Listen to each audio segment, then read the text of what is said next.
Terima kasih Anda masih bersama kami di Prime Plus dan seperti biasa di segmen 3 kali ini kita akan mendalami bagaimana tanggapan netizen di media sosial terkait dengan isu pelemahan rupiah kali ini. Masih bersama dengan Kepala R&D dari Transmedia Sosial, Anugrah Prahasta. Mas Anu. Jadi sesuai dengan pertanyaan saya sebelum jeda, apa sebetulnya yang paling diinginkan masyarakat dengan kondisi hari ini?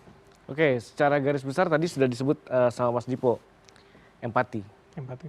Karena seolah-olah sekarang ini pemerintah dan masyarakat, netizen tepatnya, itu berada dalam dua dimensi yang berbeda nih. Di satu sisi bicara makro, di satu sisi perasaan mikro. Nah ini kan beda nih. Apa yang dibilang strategi betul, tapi apa yang dirasakan per hari-hari ini berbeda. Oke, baik, sambil kita lihat datanya. Baik. Teman-teman produser boleh dibuka slide pertama. Ya ini landscape percakapan per hari ini. 75% memang negatif tentang pelemahan rupiah ini. Seperti kita lihat dari 3 minggu yang lalu selalu negatif, ini linear sekali dengan pelemahan rupiah. Semakin melemah semakin negatif. Bumbunya adalah ada sesuatu yang baru, yaitu sarkasm. Sarkasm yang muncul di netizen Indonesia. Ini mulai meningkat nih. Nah, kita bisa lihat di timelinenya, boleh next. Oke, kita geser. Artinya secara kuantitas sarkas itu lebih banyak hari ini dibandingkan dengan beberapa minggu yang lalu. Betul. Oke, kita geser dulu slide-nya teman-teman. Ya. Oke. Dari tanggal 16 puncaknya adalah ketika Pak Prabowo bicara di Nganjuk, itu sentimennya meledak, negatifnya meledak. Lalu kita lihat lagi di tanggal 26 sampai 28 Mei all time low. Rekor sejarah 17.906 menyentuh angka situ. Sentimennya ini breakout, ekstrim sekali.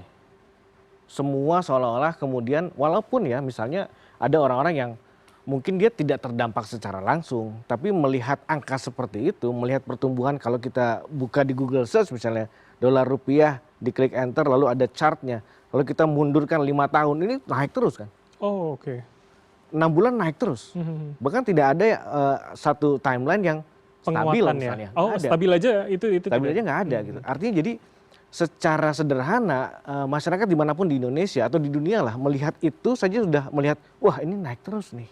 Nah ini yang kemudian men-trigger banyak sekali sarkasm yang muncul gitu. Apalagi kemudian kata-katanya sudah mulai jadi anekdot ya, sudah menjadi jokes gitu. Nah jokes ini ada nanti saya ceritakan algoritmanya kenapa ini bisa jadi rame banget gitu. Oke. Betul. Tahan dulu di situ. Saya minta tanggapan dari Kang Samad.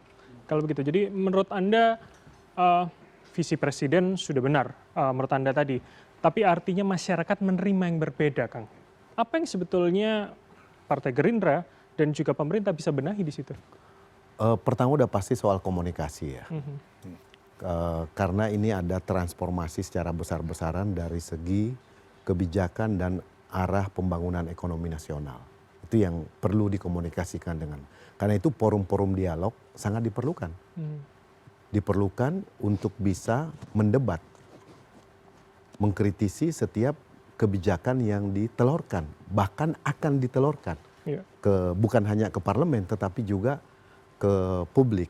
Dan hari ini kekuatan media sosial sangat penting di dalam mengguidance arah keinginan publik seperti apa. Kita sudah melihat peristiwa tahun lalu misalnya.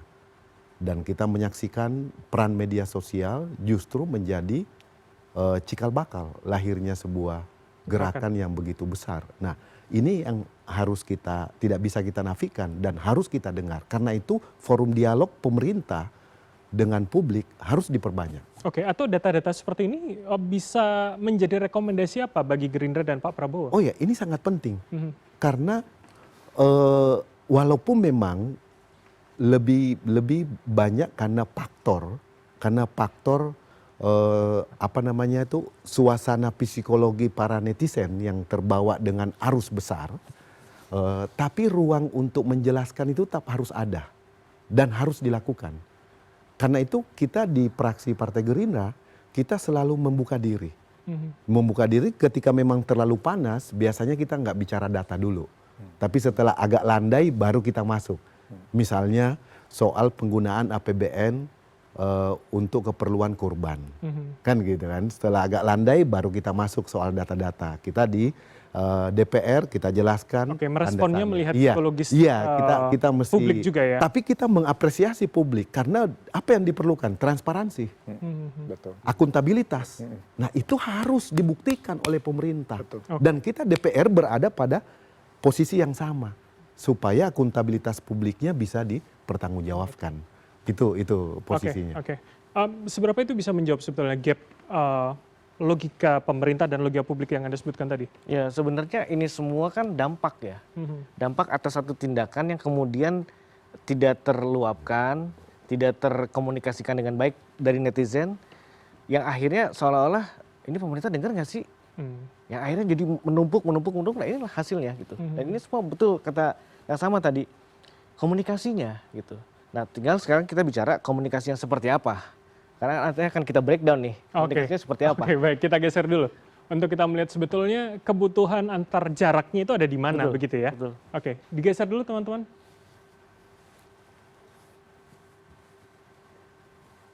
Nah kita lihat, ini masih ngomongin dampak ya. Ya. Kalau kita bicara ada penjelasan tentang faktor global. Oh rupiah melemah ini karena faktor global. Lihat sentimennya. Tetap aja melebihi percakapan utamanya, yang merah ini, tabel merah. Lalu bahkan ini khusus sarkasme ya? iya, Oke. artinya jadi ini kan semua dampak nih. Dampak bagaimana kemudian komunikasi yang tidak nyambung nih. Antara apa yang ditanyakan sama masyarakat, diharapkan, dijelaskan gitu ya. Lalu tidak muncul gitu dari narasi-narasi pemerintah. Yang paling terakhir adalah peluang wisata yang kemarin tanggal 30 Wamenpar. Ini menambah banyaknya sarkasme negatif gitu terhadap pemerintah. Yang menurut saya tadi ya, ini harus dikoordinasikan dulu deh. Kayaknya semua pejabat, kementerian atau lembaga atau siapapun yang punya wewenang untuk berbicara dalam konteks yang lebih luas atau berhubungan dengan nasional, sepertinya benar-benar harus kita duduk dulu, ya kan? Kita bikin dulu juglaknya nih, gitu. Kita bikin poin-poinnya dulu sehingga jangan sampai netizen ini disentuh hatinya, gitu. Oke, emosionalnya artinya. Betul. Mas, ini kan ada 6, tapi dalam yang saya tangkap anggaplah 4, 5, 6 ini kan soal salah bicara. Betul. Atau kemudian blur lah ya. komunikasi yang tidak Konteksnya tepat agak blur. sasaran misalkan begitu. Tapi soal faktor global, fundamental kuat, undervalued itu kan sebetulnya menjadi pesan utama pemerintah. Betul. Mengapa ada gap di situ? Mengapa kemudian respon sarkasnya lebih besar daripada pesannya? Karena contohnya gini sebenarnya, faktor global. Indonesia melemah terhadap dolar, tapi dolar melemah di pasar asing. Jadi Indonesia doang dong yang melemah. Oke. Indonesia melemah terhadap dolar, tapi tetangga-tetangga kita nguat. Kita doang dong. Nah, ini kemudian perbandingan yang diangkat nih kalau di topik yang faktor global ya, nggak global kok. Kita doang nih kayaknya. Nah, kayak gitu bahasanya kurang Karena lebih. orang bisa membandingkan sendiri ya. Betul. Apalagi kemudian kita harus sadari juga bahwa tidak semua netizen punya literasi yang lengkap tentang ekonomi. Bagaimana misalnya Mas Dipo bisa membedah ini gitu ya, Pak Adi bisa membedah ini. Nggak semua netizen kita punya literasi seperti itu. Kita harus sadarin itu gitu. Oke, baik. Saya minta komentar Mas Dipo. Mas Dipo, saya ingin spesifik pada 3 ini, Mas. Kalau kemudian ini pesan pemerintah soal kondisi hari ini, mengapa ini juga rasanya belum bisa menjawab keresahan publik, Mas? Iya, saya rasa itu dia ya. Jadi mungkin di satu sisi masalah komunikasi, tapi mungkin di satu sisi juga ya pemerintah juga mungkin bingung kali ya soal apa yang perlu dilakukan untuk menguat ini. Jadi memang dan menurut saya gaya komunikasi ini penting ya, karena netizen itu kan dia juga compare kan, oh di Singapura, di negara-negara maju lain gimana sih mereka menghadapi ini. Dan saya lihat kalau di negara lain, misalnya kita lihat Singapura atau beberapa, mereka itu sangat terbuka. Oh, kita akan menghadapi masalah ekonomi, dan juga mereka bilang oh kita perlu berhati-hati. Sedangkan di Indonesia temanya itu kita aman-aman-aman, ya kan, itu kayak the theme of the ini kan. Tapi justru si aman-aman-aman ini tidak menunjukkan ada empati, ya kan, karena harga sudah naik di lapangan, ya kan, jadi harga plastik, harga suku cadang dan segala, seakan-akan pemerintah tidak mengetahui masalah ini, gitu. Jadi komunikasi yang lebih baik adalah memberikan gambaran secara jujur. Kalau saya sih iya, sudah jelas ya, karena kan ini berdampak kepada semua ya. Kita melakukan studi yang cukup intensif sih Mas di KOR mengenai dampak rupiah sama import and inflation. Tapi dan kalau itu banyak kemudian sekali. berkaca di ini kan, ini Pak Purbaya kalau nggak salah ya, stres tapi aman ini.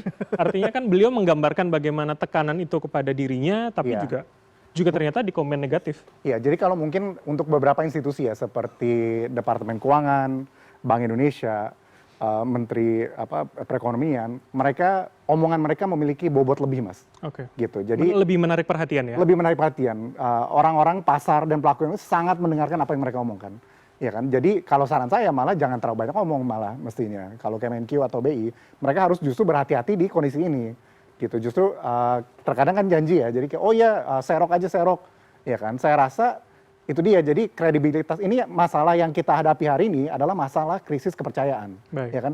Pasar percaya nggak sih minggu depan akan naik, kita mesti nyerok apa enggak gitu kan. Mungkin sekali oke, 2 kali oke, tapi setelah berapa kali kepercayaan itu makin lama makin pudar ya. Oke. Mas Adit, Bram. apa komentar? Silakan, Kang. Silakan. Tapi kalau kita lihat dari segi political will seorang presiden soal komunikasi, belum pernah ada presiden dalam zaman reformasi ini melakukan 2 hal dari segi political will komunikasi. Pertama, membentuk badan komunikasi. Itu artinya presiden menempatkan komunikasi publik sesuatu yang penting. Betul.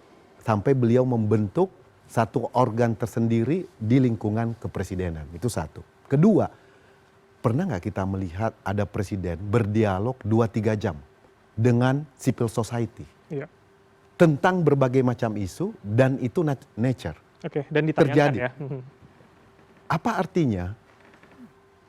Sudah ada political will. Tinggal bagaimana tim mengorkestrasi sebetulnya yang Masalah beliau eksekusi. sampaikan. Ya. Merorkestrasi sehingga implementasi yang mikro-mikro bisa terurai penjelasannya lebih down to earth.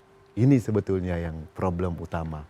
Atau saya menganggap presiden komunikasi tadi, tapi yang menjadi masalah kan kalau Anda bilang pejabat di bawah presiden. Iya, jadi visi, strategi, personel gitu kan. Kalau saya selalu ngeliat gitu ya. Jadi mungkin visi kita setuju, nggak ada masalah gitu kan. Cuma di strategi kebijakannya, terutama orang-orangnya, ini yang suka menjadi masalah gitu. Jadi kalau saya melihatnya gitu ya. Jadi mungkin banyak orang juga setuju ya kan masalah tadi ya badan ekspor atau setuju mengenai program MBG ya kan. Tetapi eksekusinya, kebijakannya dan personelnya itu kadang-kadang kurang pas gitu Mas Helo. Oke, menjadi kekhawatirannya di situ ya. Ya. Baik. Kita akan lanjutkan dulu slide berikutnya.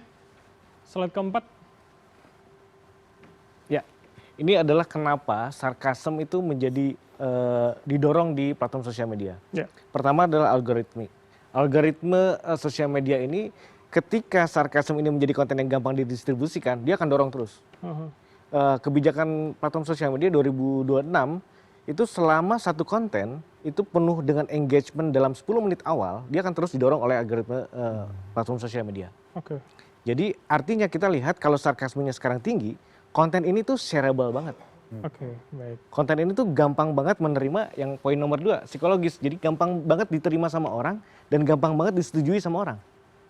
Artinya komunikasi yang didorong dari yang negatif terhadap pemerintah atau yang mengkritik terhadap pemerintah, itu bahasa yang sangat mudah diterima orang. Konteksnya lebih mudah dipahami. Betul. Ya dengan Pertama mudah dipahami, yang kedua relate dengan dia, yang ketiga gampang disetujui gitu. Iya sih. Nah iya sih ini kan kemudian gua share deh, nah, selesai itu. Gua share deh kemana, udah kemana-mana aja. Tapi oke, saya masuk di situ. Karena saya juga pemain sosial media. Bicara soal relevansi itu kan berarti orang harus mengalami dong. Artinya kan secara logika awam, semua orang juga merasakan kondisi yang serupa. Betul. Contohnya misalnya gini, keadaan mikronya misalnya, harga Netflix jadi mahal nih. Oke. Kerasa nggak? Ya. Ya kan itu relate hampir sama kalau di urban area mungkin ya atau di kota-kota besar pasti minimal itu relate. Lalu subscription ChatGPT mahal lagi nih. Gua nggak bisa ngambil yang pro nih. Nah, ini hal-hal yang sederhana sebenarnya. Itu baru di kelompok kita ibaratnya ya. Di kelompok yang lain ada lagi tuh bahasa-bahasa yang cancel date deh. Cancel date karena nanti nunggu rupiahnya naik. Nah, gitu-gitu kan. Maksudnya ini yang kemudian dijadikan anekdot gitu. Tapi ini relate dengan keadaan saudara-saudara kita lah, netizen-netizen kita. Oke, ini pisau bermata dua ya, relevansi dan relate ini. Mas Adit, komentar Anda. Bakom melihatnya seperti apa pola komunikasi seperti ini, Mas? Ya, memang komunikasi ini memang menjadi salah satu tantangan ya dalam pemerintahan saat ini dan tentu saja di Bakom ya. Apalagi situasi sekarang ini dari tengah kondisi ekonomi seperti ini memang luar biasa challenging-nya begitu. Dan Benar, sampai disampaikan oleh Mas Anugrah tadi, memang itu pun juga yang kami rekam di dalam keseharian kerja-kerja kami di Bakom. Kita juga tidak menutup mata, tidak menutup telinga terhadap percakapan-percakapan di media sosial. Justru ini yang memang menjadi salah satu pijakan kita, bagaimana kita memformulasikan narasi-narasi untuk setiap, baik itu respons atas yang berkembang di publik, maupun bagaimana kita menyusun narasi-narasi untuk kebijakan-kebijakan yang memang akan kita amplifikasi kepada publik. Memang itu menjadi pijakan kita. Apa yang ditemukan oleh Mas Anugrah tadi dipaparkan kurang lebih sama. Saya kira semua analis medsos dalam situasi sekarang ini tidak berbeda jauh suasana psikologis netizen masyarakat yang diwakili. Tapi yang membuat Bakom akhirnya merubah polanya, menyesuaikan dengan menerima pesan ini, Mas? Oh iya, kita juga sekarang sudah menerima bagaimana memformulasikan narasinya berbasis psikologi publik. Jadi persoalan-persoalan teknokratik itu sendiri memang tidak harus bagaimana cara pengemasannya begitu. Karena memang emosi publik dan psikologi publik itu yang sekarang menjadi pijakan dasar dari kita untuk melihat. Yang lain saya ingin juga mengatakan soal empati tadi, Mas Dipo menyinggung soal empati. Saya kira pemerintah sekarang ini juga ada sisi empati, bukan tidak ada sama sekali. Setidaknya dari Pak Prabowo sendiri ya, dengan dari 2 kali pidato beliau terakhir pada saat tadi pagi di Hari Pancasila. Dengan beliau mengakui bahwa memang sekarang ini persoalan kesejahteraan masyarakat yang belum merata ini menjadi tantangan dalam pemerintahan di periode sekarang ini, dan ini menjadi tekad beliau. Saya kira ini juga cerminan bahwa tidak langsung Presiden juga melihat, mengakui dan mengkonfirmasi apa yang dialami masyarakat saat ini melalui apa yang disampaikan tadi pagi dan pada saat sebelumnya di DPR ya, pada saat beliau menyebutkan kelas menengah, kemiskinan segala macam, itu adalah cerminan bahwa pemerintah juga melihat ya, juga mendengar dan merasakan apa yang saat ini menjadi concern daripada masyarakat secara umum. Termasuk statement berdikari, kalau saya tidak salah mengutip, bahwa ya tidak akan ada bangsa yang menolong kita ketika kita jatuh. Bagaimana? Statement Pak Presiden tadi pagi bahwa kita harus berdiri sendiri di kondisi yang tentu dalam situasi sekarang ini kan semua SDM kan selamatkan diri masing-masing. Artinya kita juga harus tidak bisa menggantungkan pada sisi negara yang lain. Negara lain pun juga sama seperti halnya yang sama, mementingkan kepentingan masing-masing dalam kondisi saat ini begitu. Saya kira itu poin-poin yang kita mesti melihat juga, sisi empati pemerintah dengan kondisi yang sekarang ini. Oke, baik. Dan slide terakhir kita akan bergeser. Oke, nah inilah slide yang kita bisa breakdown bagaimana komunikasinya. Yang sebelah kiri adalah narasi yang didorong oleh mainstream media dan pemerintah. Yang sebelah kanan adalah netizen dan homeless media. Kita lihat, PDB tumbuh 5,61% di kuartal pertama 2026. Sementara di homeless bilangnya harga tahu tempe naik minggu ini. Lalu inflasi terjaga di bawah target, onderdil kendaraan makin tidak terjangkau. Iya, oke. Secara kumulatif 2 percakapan inilah yang kemudian kita bisa bandingkan secara sederhana. Mana sih yang kira-kira bakal rame? Mana sih yang bakal kira-kira relate dengan orang? Nah, artinya jadi yang sebelah kiri ini mau tidak mau harus berupaya untuk bicaranya yang relate dengan orang yang saat ini terjadi gitu. Oke, menurunkan bukan pesannya tapi skup bahasannya. Kalau saya melihatnya gini, yang kanan ini kita bicara rasa. Yang kiri ini kita bicara teknisnya. Gitu. Jadi kalau kiri kita bicara kondisinya relatif baik secara makroekonomi, tapi yang kanan ini kondisinya dirasakan buruk. Rasa ini yang sepertinya tidak ada dalam narasi-narasi tone-nya pemerintah. Seolah-olah seperti itu. Karena kalau misalnya pemerintah bilang inflasi terjaga, tapi kok gaji saya lama-lama kok jadi makin merasa mengecil ya. Padahal angkanya segitu-segitu aja gitu. Oke, atau misalkan underdeal makin tidak terjangkau, ini urusannya dengan ojol atau kemudian pengiriman logistik dan lain-lain. Iya, betul-betul, yang itu biasanya mengaruh dengan ibu-ibu ya. Iya, dan itu kan eksponental banget gitu ya. Maksudnya hampir seluruh orang sepertinya ikut bisa merasakan lah. Gitu. Oke, baik. Saya ke Mas Hafir kalau begitu. Jadi Anda melihat yang bagian ini terutama, poin-poin ini, seberapa ini sebetulnya sangat dekat sekali dengan masyarakat kita, terutama saat kita mengalokasikan dana-dana kita, Mas. Ya, ini ibaratnya gini, kalau Mas Dipo ngomong sebelah kiri, saya ngomong sebelah kanan. Benar, itu benar. Soal rasa tadi. Iya, soal rasa. Itu benar ya. Jadi pertanyaan Anda apa tadi, apa yang bisa dilakukan? Iya, jadi kita harus bagaimana dengan rasa ini tadi untuk memberikan pos-pos yang ada gitu loh. Iya, iya. Jadi nomor satu, pertama atur dulu siapa yang kita follow di sosial media. Ini penting banget. Ini kita mungkin kita tahu ini terjadi. Ketika kita meminati satu topik, bedakan siapa yang kita follow. Iya. Bedakan antara pakar dan influencer. Pakar dia biasanya punya ya entah kredensial, entah dia pengalaman di satu bidang seperti itu. Influencer belum tentu punya, tapi dia biasanya lebih bagus di visual. Suara lebih kencang, lebih drama segala macam gitu ya. Tapi kredensialnya mungkin berbeda. Pakar dia mungkin lebih dalam, lebih tepat, tapi secara visual nggak menarik. Tapi kalau kita ingin belajar sesuatu, ya memang harus follow pakar. Seperti itu. Jadi nomor satu, atur siapa yang kita follow. Karena sekarang semua orang punya media, semua orang bisa punya media. Dulu kita harus lihat ke atas. Sekarang semua orang bisa lihat YouTube orang lain, semua bisa punya channel TV Mas. Itu yang pertama. Kemudian yang kedua adalah memang kita harus fokus di hal-hal seperti ini. Dan memang penganggaran itu penting sekali. Dan saya selalu bilang, please dalam 1 tahun ke depan, jangan ambil keputusan besar yang berhubungan dengan kredit barang-barang. Kita memutuskan mengambil barang-barang, sebenarnya nggak begitu penting. Kita masih bisa tunda, tapi kita ambil hanya karena mungkin status kita, mungkin karir kita lagi naik, mungkin. Tapi yang kita suapi hanya ego, dan itu kita bayar dengan kredit. Misalkan apa? Handphone. Mobil? Rumah? Ya itu bisa terjadi gitu ya. Ini walaupun saya ngomong gini nggak semua senang loh ya, nggak semua senang ya. Mungkin ada ekonom yang bilang nih kalau semua ngikutin apa yang dibilang Pak Safir nanti industri nggak jalan. Ini memang tidak akan bisa menyenangkan semua orang gitu ya. Tapi kalau kita lihat dari skalanya mikro ya dalam setahun ke depan, kalau misalnya kita tidak butuh-butuh amat kendaraan pribadi misalnya. Atau upgrade gitu ya, kendaraan kemarin kita masih baik-baik saja, tunda dulu please mengambil cicilan baru, apalagi ada suku bunga yang meningkat gitu ya, seperti itu.